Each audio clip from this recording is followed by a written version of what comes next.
Hello friends, welcome to my channel Maths by Neetu ma'am. Today's topic is word problem based on number. Last video में भी मैंने यही topic लिया था but आज इस टॉपिक को मैं कंप्लीट कर रही हूँ और ये जितने भी क्वेश्चंस बोर्ड पे हैं ये सभी मोस्ट इंपॉर्टेंट क्वेश्चंस हैं और ये एग्ज़ाम्स में जितने भी कॉम्पिटिटिव एग्ज़ाम्स हैं इन सब में आ चुके हैं। तो आप प्लीज़ इन्हें ध्यान से देखिएगा। बट उससे पहले मैं आपसे कहना चाहती हूँ कि अगर आपको मेरी वीडियोज़ और वे ऑफ टीचिंग अच्छा लग रहा है तो प्लीज़ मेरी वीडियोज़ को लाइक करिए और मेरी चैनल को सब्सक्राइब करिए। अब हम इस टॉपिक को स्टार्ट करते हैं without wasting time. First question is when 1/7 of A number is subtracted from the number. यदि हम किसी के नंबर के 1/7 को ही सब्ट्रैक्ट करते हैं उसी नंबर से itself, it gives the same value as the sum of all the angles of the triangle. वो कह रहे हैं हमने कोई नंबर लिया, नंबर हमने क्या सपोज किया x, और x से उसके हम 1/7 x को सब्ट्रैक्ट करते हैं 1/7 x को, तो हमें क्या मिलता है? The sum of all angles of triangle. Triangle के तीनों एंगल का सम कितना होता है? 180 होता है। ये आप सभी लोगों को मालूम होगा कि ट्रायंगल्स के 3 एंगल जो होते हैं उनका सम हमें कितना मिलता है? 180 मिलता है। और यदि यहीं पे रेक्टेंगल की बात होती तो रेक्टेंगल के उसका सम कितना मिलता है? 360। ये सभी आप लोगों को मालूम होनी चाहिए ये बात। तो यहाँ पे हम क्या लिखेंगे? 180 लिखेंगे। अब मैंने आपको लास्ट वीडियो में एक बात बताई थी कि कभी भी इस टाइप से सब्ट्रैक्ट करना हो तो आप लंबा टाइम वेस्ट नहीं करना, इससे आप ऊपर की डिनोमिनेटर से आप न्यूमरेटर को माइनस कर देना। तो जब आपने 7 में से 1 को माइनस किया तो आपके पास कितना आ गया? 6x/7 is equal to 180। अब आप यहाँ से कैंसिल करेंगे, 6 1 जा 6, 6 3 जा 18 और 30 यहाँ आमने सामने इक्वल में कैंसिल हो जाते हैं। और यहाँ पे क्या हो जाएगा? 7 का इससे मल्टीप्लाई हो जाएगा, तो x की वैल्यू आपके पास क्या आ गई? 30 × 7, 3 7 जा 21, 210, ये x की वैल्यू आ गई। ये आपका आंसर आ गया। तो मैं आपसे यही कहना चाहूंगी कि पेपर में आप लोग टाइम बिल्कुल वेस्ट नहीं करना, वहीं के वहीं आप सॉल्व करना, x सपोज करना और सॉल्व कर देना। नेक्स्ट क्वेश्चन दिया हुआ है, ये सेकंड और थर्ड क्वेश्चन बहुत ज़्यादा इंपॉर्टेंट है और मोस्टली आप ये मान के चलिए कि अगर आपके 3 एग्जाम्स समझ लीजिए 2-3 मंथ के गैप में है तो 2 एग्जाम में ये क्वेश्चन आना ही है, ये कन्फर्म है ये क्वेश्चन। तो देखिए क्या दिया हुआ है, अ नंबर डिवाइडेड बाय 56। एक नंबर को डिवाइड किया जाता है बाय 56 से, तो रिमाइंडर कितना देता है? वो 29 देता है। इफ अब मैं आपको ये जो सेकंड क्वेश्चन है इसको मैं थोड़ा सा लेंदी बताऊंगी जिससे कि आपके कंसेप्ट क्लियर हो जाए, बट जो थर्ड क्वेश्चन है उसको मैं इजी वे से ही करूंगी, 1 सेकंड के अंदर सॉल्व। ये क्वेश्चन ऐसा है जो विद इन सेकंड सॉल्व होगा, बट मैं सेकंड क्वेश्चन में थोड़ा सा टाइम ड्यूरेशन ले रही हूँ जिससे कि आपको समझ में आ जाए। क्या क्वेश्चन है कि एक नंबर को हमने 56 से डिवाइड दिया। आप देखिएगा मैंने एक नंबर लिया, उसको मैं किससे डिवाइड कर रही हूँ? 56 से, तो मुझे रिमाइंडर कितना मिलता है? 29 मिलता है। इन्होंने ये बोला है। अब उन्होंने उसके बाद बोला कि if the same number is divided by 8, यदि हम इसी नंबर को 8 से डिवाइड करते हैं तो बताइए रिमाइंडर क्या आएगा। क्वेश्चन आपका ये है। सबसे पहले क्वेश्चन सॉल्व करने से पहले क्वेश्चन को समझना जरूरी है कि क्वेश्चन में वो लोग क्या कह रहे हैं। उन्होंने कहा है कोई नंबर है, वी डोंट नो क्या नंबर है, लेकिन यदि हम उसको 56 से डिवाइड करते हैं तो हमें 29 रिमाइंडर मिलता है। यदि हम उसी नंबर को 8 से डिवाइड करेंगे तो हमें क्या रिमाइंडर मिलेगा? सबसे पहली बात आपको क्या देखना है? रिमाइंडर बताना। अब आप देखिए आपके पास यहाँ की वैल्यू ही नहीं है, तो इसके लिए एक तरीका होता है कि हम ये देखते हैं क्या ये इसका फैक्टर है 8 और 56 इसका मल्टीपल है। हमने देखा हाँ 56 इसका मल्टीपल है और 8 इसका फैक्टर है। वो हमने क्यों देखा उसका रीजन मैं बता रही हूँ कि कोई भी नंबर है जिसको 56 डिवाइड कर रहा है, अगर 8 उसका फैक्टर है तो 100% वो 8 से भी डिविजिबल होगा, क्योंकि 8 उसका एक पार्ट है। हम एलसीएम एचसीएफ चैप्टर में पढ़ चुके हैं। फॉर एग्जाम्पल मैं एक छोटा सा एग्जाम्पल लेती हूँ। सपोज 11 एक नंबर है, ठीक है, इसको यदि आप 4 से डिवाइड करते हो तो 4 2 से आपको कितना मिला? 8 और रिमाइंडर कितना आया? 3। अब मैंने आपसे बोला कि वही नंबर यदि मैं उसको 2 से डिवाइड करूं तो बताइए रिमाइंडर कितना आएगा। तो जब आपने 2 से डिवाइड किया तो कितना मिला? 2 5 जा 10, रिमाइंडर कितना आया? 1।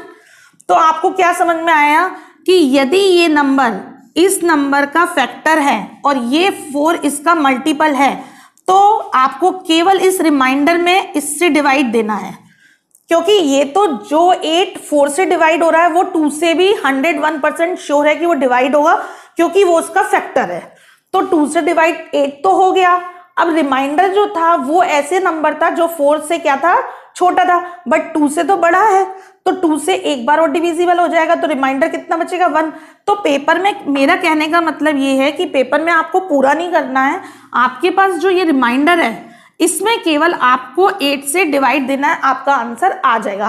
क्यों? क्योंकि 8 ऑलरेडी इसका पार्ट है, तो जिस संख्या को 56 डिवाइड कर रही है उसी संख्या को 8 भी डिवाइड करेगा, 101% श्योर है, उसमें आपको सोचने की जरूरत नहीं है, क्योंकि मैंने आपको बताया है कि पार्ट अगर किसी चीज का होता है तो वो भी उसको उस चीज को डिवाइड करेगा। तो हमने क्या किया, 29 में 8 का डिवाइड दिया, तो 8 3 जा 24 हो गए, तो 24 तो डिविजिबल हो जाएगा, रिमाइंडर कितना बचेगा, 5। तो इसका आंसर आ गया 5 रिमाइंडर। आपको पेपर में कुछ नहीं करना है, ये मैंने केवल आपको समझाने के लिए इतना सब कुछ किया है।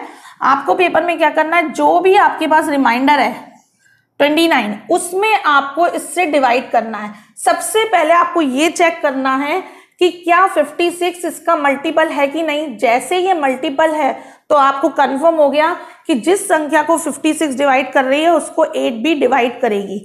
अब आपको रिमाइंडर लेकिन 29 ऐसा है जो 56 से तो डिवाइड होने के अब बच गया है, बट 8 से बड़ा है, तो 8 का इसमें भी डिवाइड चला जाएगा। तो आपने 8 से इसको डिवाइड किया, 8 3 जा 24, आपको 3 से मतलब नहीं है, केवल आपको रिमाइंडर से मतलब है। तो 29 के बाद रिमाइंडर कितना आएगा, 5। ये आपका आंसर हो गया। अब देखिए, ये सेकंड क्वेश्चन और third question both are same. तो आपको जब ये दोनों सेम है तो मैंने आपको क्या बोला कि ये 1 सेकंड का क्वेश्चन है, 1 या हार्डली 2 सेकंड। तो आपको ऐसे ही करना है, on dividing a certain number by 356। वो कह रहे हैं एक नंबर जिसको हम डिवाइड कर रहे हैं 356 से, द रिमाइंडर इज 39। तो रिमाइंडर कितना आ रहा है, 39 आ रहा है। अब वो कह रहे हैं अगर हम इस सेम नंबर को 17 से डिवाइड करते तो रिमाइंडर क्या आएगा, क्योंकि ये 17 का फैक्टर है। देख लीजिए, 17 2 जा 34 और 17 बन जा 17, तो ये इसका फैक्टर है और 17 इसका फैक्टर है। तो इसका मतलब जिस संख्या को 357 डिवाइड कर रहा है उसको 17 से भी वो डिविजिबल है। अब केवल आप 39 में 17 का डिवाइड दे दीजिए, 17 2 जा 34, रिमाइंडर कितना आया आपके पास, 5। तो आपका आंसर इसका भी क्या हो जाएगा, 5। पेपर में केवल आपको इससे इसमें डिवाइड देना है, और ये मोस्ट इंपॉर्टेंट क्वेश्चन है, ये बहुत ज्यादा पेपर में आ चुका है। अब नेक्स्ट देख लीजिए, फोर्थ क्वेश्चन। इसमें कोई डाउट तो नहीं? अगर डाउट हो तो आप कमेंट बॉक्स में मुझसे पूछ लीजिएगा, फिर से मैं एक्सप्लेन कर दूंगी।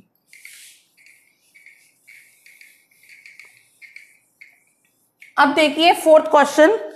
फोर्थ क्वेश्चन में लिख रहे हैं the sum of 5 consecutive number. ये भी मैं सिखा चुकी हूं, लेकिन आज मैंने आपसे पहले ही बोला है कि ये सारे क्वेश्चन जो बोर्ड पे 8 के 8 क्वेश्चन ये एग्जाम्स में 2 to 3 टाइम्स आए हुए हैं, इसलिए मैं आज आपको करा रही हूँ। फोर्थ क्वेश्चन में देखिए, the sum of 5 consecutive number, 5 consecutive even number ABCD दिए हुए हैं और 130 है। मैंने आपको बताया है कि जब भी कभी इवन से बात हो, ऑड से रिलेटेड बात हो, या फिर आपकी सिंपल नेचुरल नंबर से रिलेटेड बात हो, आपको कुछ नहीं करना है, एवरेज निकालना है। एवरेज से आपका आंसर 1 मिनट में आ जाएगा, 1 सेकंड में, सॉरी 1 मिनट तो मैंने ज्यादा बोल दिया आपसे। तो आपको बोला है 5 कंसेक्यूटिव नंबर इवन नंबर है और कितना दिया है, 130। 130 का एवरेज कितना होगा? एवरेज निकालने का तरीका होता है कि जितने नंबर है, कितने नंबर है, 1 2 3 4 5, 5 से इसको डिवाइड दे दीजिए। जब आपने 130 को 5 से डिवाइड दिया तो 5 2 जा 10 और 5 6 जा 30, 26 मिला। इसका मतलब क्या हो गया कि C जो है आपके कितने नंबर हैं, ABCDE, तो C पे कौन बैठा हुआ है, 26। एवरेज जो होता है वो बीच में होता है। और इन्होंने बोला है कि आपको प्रोडक्ट बताना है, what is the product of A and E। A और E का प्रोडक्ट बताना है, तो AE क्या होंगे, ये हो जाएगा 24, ये 22, ये 28 और ये 30। आपको इन दोनों का प्रोडक्ट बताना है, तो प्रोडक्ट कितना हो जाएगा, 0 आ गई, 3 2 जा 6, 3 2 जा 6, ये आंसर आ गया। ठीक है, कोई प्रॉब्लम कुछ भी नहीं होगी, क्योंकि हमें मालूम है कंसेक्यूटिव नंबर जब भी बात कही है, इवन हो, ऑड हो, नेचुरल नंबर है, सबसे पहले हम एवरेज पे पहुंचेंगे, एवरेज से हमें बीच का नंबर मिलेगा, और जैसे ही हमारे पास बीच का नंबर आ गया तो हमारे लिए कोई भी प्रॉब्लम नहीं है, हम लार्जेस्ट नंबर भी निकाल सकते हैं, हम स्मॉलेस्ट नंबर भी निकाल सकते हैं। नेक्स्ट क्वेश्चन पे आए fifth, the sum of 5 consecutive number is equal to 170। इसमें भी इन्होंने कंसेक्यूटिव, लेकिन इन्होंने इवन ऑड नहीं बोला, नेचुरल नंबर बोला है। तो नेचुरल नंबर कितने 170 है, 170 को हमने 5 से डिवाइड किया क्योंकि यहाँ भी 5 की बात कही है, तो 5 से डिवाइड दिया तो 5 2 ज़ा 10, 5 3 ज़ा 15, 5 3 ज़ा 15 और 15 के बाद 2 इधर गए तो 25, 4 ज़ा 20, 34 आ गया। तो आपका जो बीच का नंबर है वो 34 हो गया। यहाँ पे क्या हो जाएगा 33, 32 और यहाँ पे हो जाएगा 35 और 36, क्योंकि टोटल कितने नंबर थे, ये 5 थे। अब उन्होंने बोला लार्जेस्ट और स्मॉलेस्ट का प्रोडक्ट बताइए, तो स्मॉलेस्ट ये हो गया और लार्जेस्ट ये हो गया, इन दोनों का आप प्रोडक्ट कर सकते हो। 32 मल्टीप्लाई 36 का प्रोडक्ट। अब मैंने आपको एक ट्रिक बताई थी कि जब हमारे कंडीशंस 3 3 सेम हो तो हम कैसे मल्टीप्लाई करते हैं। हमारे पास 2 ट्रिक थी, मैंने 2 ट्रिक सिखाई हुई है। अगर किसी को नहीं आती है मल्टीप्लाई की तो आप मेरी वीडियोस को देखिएगा, आपको ट्रिक मिलेंगी बहुत इजी, और इन ट्रिक्स को यूज करिए। अगर आप यूज करोगे तो आपके लिए कैलकुलेशन बहुत इजी हो जाएगा। देखिए 2 का 6 से मल्टीप्लाई किया, 2 6 जा 12, 2 मेंशन किया, 1 आपकी कैरी हो गई। अब क्रॉस करते हैं, क्रॉस किया तो 3 6 जा 18, 3 2 जा 6, 6 को 18 में प्लस किए तो कितने हो गए 24, 24 में 1 प्लस किया तो कितना हो जाएगा 25, 5 मेंशन किया, 2 कैरी, फिर कितना हो गया 3 3 जा 9, 9 में 2 प्लस किया तो कितना हो गया 11, ये आ गया आपके पास 1152, 1152 इसका आंसर आ गया। अब नेक्स्ट क्वेश्चन पे आइए आप 6 नंबर पे। 6 नंबर पे दिया हुआ है आउट ऑफ 3 गिवन नंबर, आपको 3 नंबर दिए गए हैं, the first number is twice. इसके लिए भी ट्रिक देखिए, आपको ट्रिक बता रही हूं।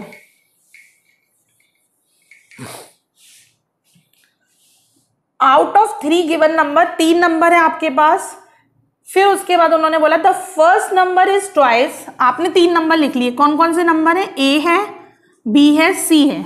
उन्होंने बोला कि first number is twice the second, first number जो है वो ट्वाइस है सेकंड के, तो सेकंड हमने मान लिया 1 है और ए क्या हो गया ट्वाइस हो गया। फिर बोला first number is twice the second and thrice the third, और थ्राइस है थर्ड का, ये बात उन्होंने बोली है। क्या करते हैं, जब भी 3 4 नंबर कोई भी दिए रहते हैं तो सबसे अच्छा तरीका होता है उनको कंपेयर करो, और कंपेयर करने के लिए रेशो हमारा बेस्ट है, रेशो से सबसे जल्दी सॉल्व होता है कंपेयर। तो हमने क्या किया, उन्होंने बोला कि फर्स्ट नंबर सेकंड का ट्वाइस है और फर्स्ट नंबर थर्ड का थ्राइस है। अब क्या करते हैं, जो वैल्यू कॉमन होती है, जो वैल्यू कॉमन होती है उसको हम इक्वल बना लेते हैं। इक्वल बनाना है तो 3 का हमें इन दोनों में मल्टीप्लाई करना पड़ेगा और 2 का हमें इन दोनों में मल्टीप्लाई करना पड़ेगा।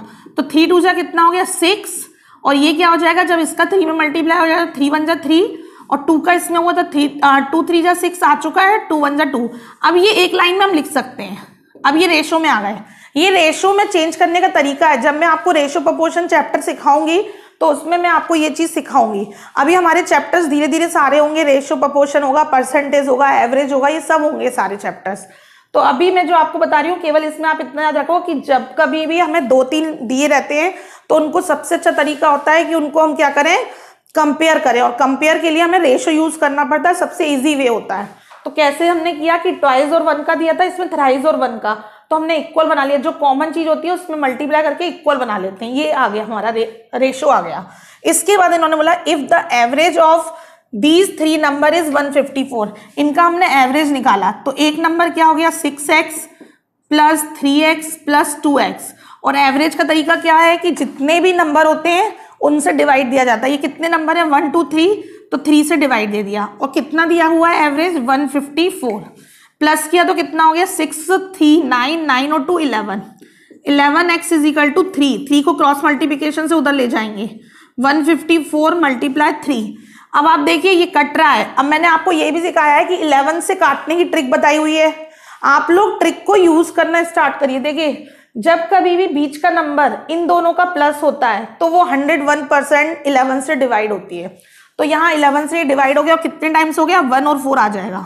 मुझे टेबल पढ़ने की जरूरत ही नहीं है, अगर हमें ट्रिक्स आती है तो आधे क्वेश्चन तो हमारे ट्रिक्स से सॉल्व होते हैं। अब इधर कर लीजिए 14 का 3 से मल्टीप्लाई कर लीजिए, 14 3 जा 42, ठीक है, ये आपकी x की वैल्यू आ गई। इसके बाद इन्होंने बोला है कि then what is the difference between first and third number, ये हमारा आंसर नहीं आया है, ऑप्शन में आपको 42 मिल जाएगा और कभी कई बच्चे 42 पे भी जल्दबाजी में करेक्ट कर लेते हैं। नहीं, आपको टिक लगाना है। आपको इन्होंने बोला है कि फर्स्ट और थर्ड के बीच में डिफरेंस बताइए। फर्स्ट ये नंबर है और थर्ड ये नंबर है, तो फर्स्ट 6x था और ये 2x था, तो इनके बीच में डिफरेंस कितना था? 4x का। 6x में से 2x सब्ट्रैक्ट करेंगे तो 4x आएगा, तो 4 एज इट इज लिखे रहने दीजिए। x की वैल्यू 42 लिखिए और मल्टीप्लाई करिए। 4 2 जा हो गया 8, 4 4 जा 16, आपका आंसर आ गया 168। ऐसे करेंगे सॉल्व। अब नेक्स्ट क्वेश्चन पे आइए।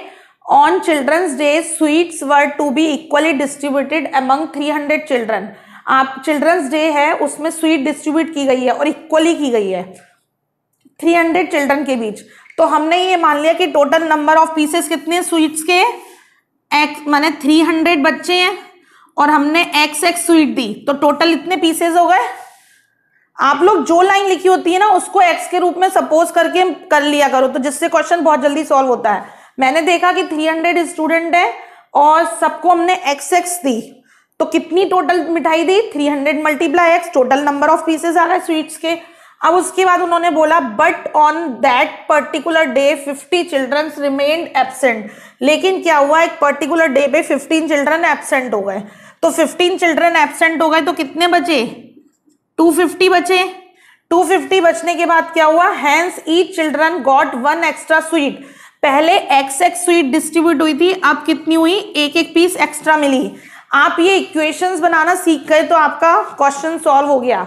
इसको बस ध्यान में रखा करो कि क्या करना है। सबसे पहले हमें जैसे इन्होंने बोला था 300 स्टूडेंट है और x डिस्ट्रीब्यूट करिए, तो टोटल मिठाई कितनी हो गई? 300 मल्टीप्लाई x। हम लोग ऐसे ही करते हैं ना। और फिर क्या हुआ, नंबर ऑफ स्टूडेंट कितने हो गए? 250 हो गए। अब स्वीट्स तो हमारे पास उतनी ही है, लेकिन क्या हुआ कि पहले हम x में डिवाइड कर रहे थे, अब उन्होंने बोला कि पहले हम सब बच्चों को x दे रहे थे, अब हम दे रहे हैं x+1, एक एक एक्स्ट्रा पीस दे रहे हैं क्योंकि 50 स्टूडेंट्स कम हो गए हैं। तो देखो टोटल नंबर ऑफ पीसेस ये भी वही है, ये भी यही है टोटल नंबर ऑफ पीसेस, तो हमने दोनों को इक्वल कर दिया। अब हम सॉल्व करना स्टार्ट करेंगे।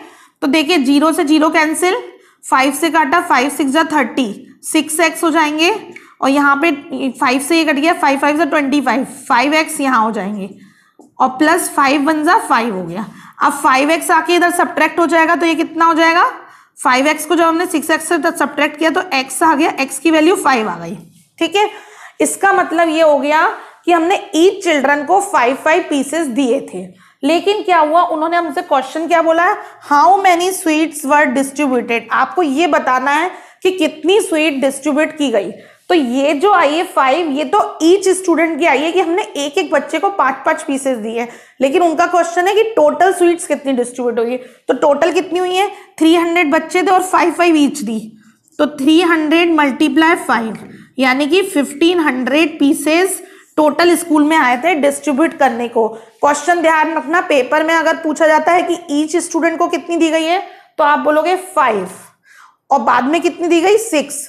लेकिन अगर आपसे पूछा जाता है कि टोटल स्वीट स्कूल में कितनी आई है तो आपका आंसर होगा 1500। लास्ट क्वेश्चन देखिए, लास्ट क्वेश्चन में बोल रहे हैं find the maximum number of trees which can be planted. इस टाइप के 2-3 क्वेश्चन पेपर में आते हैं और ये मान के चलिए 80% बच्चे इस क्वेश्चन को गलत करते हैं, बिल्कुल फिक्स से आने के बाद भी गलत करते हैं।